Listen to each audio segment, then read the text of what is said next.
ఏపీలో ఎన్నికల వేళ అధికార వైసీపీకి షాక్ ఇస్తున్నారు కొందరు నేతలు. ఎలక్షన్ కు ఇంకా 10 రోజులు ఉండగా వైసీపీని వీడి టీడీపీలో చేరుతున్నారు. తాజాగా చిత్తూరు జిల్లా పలమనేరు టీడీపీలోకి భారీ చేరికలు జరిగాయి. పలమనేరు మండలం కొలమానసపల్లి పంచాయతీ గంగాపూర్ గ్రామానికి చెందిన పలువురు వైసీపీ నేతలు పార్టీని వీడి తెలుగుదేశం పార్టీలో చేరారు. పలమనేరు తెలుగుదేశం పార్టీ కార్యాలయంలో మాజీ మంత్రి అమర్నాథ్ రెడ్డి సమక్షంలో టీడీపీ తీర్థం పుచ్చుకున్నారు. వైసీపీ నుండి వచ్చిన వారందరికీ పార్టీ కండువాలు కప్పి సాధారణంగా టీడీపీలోకి మాజీ మంత్రి అమర్నాథ్ రెడ్డి ఆహ్వానించారు. అందరూ కలిసికట్టుగా టీడీపీని గెలిపించాలని అభ్యర్థి అమర్నాథ్ రెడ్డి నేతలను కోరారు.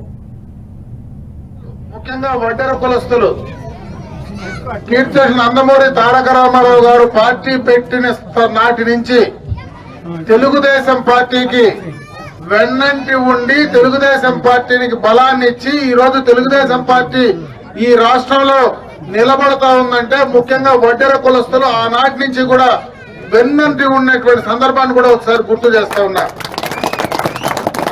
అయితే మధ్యలో కొన్ని కారణాల వల్ల గత ఎన్నికల్లో కావచ్చు జగన్మోహన్ రెడ్డి నాకు ఒక అవకాశం ఇవ్వండి అనేటువంటి అవకాశాన్ని ఇచ్చిన కారణం కావచ్చు గత ఎన్నికల్లో కొంత నష్టం జరిగినా మళ్ళీ ఈ రోజు ఆ నష్టాన్ని ఈ గ్రామంలో మీరందరూ కూడా పూరించేటువంటి కార్యక్రమాన్ని తీసుకున్న దానికి మనస్ఫూర్తిగా మీకు అందరికీ కూడా ధన్యవాదాలు, నమస్కారాలు తెలియజేస్తాను.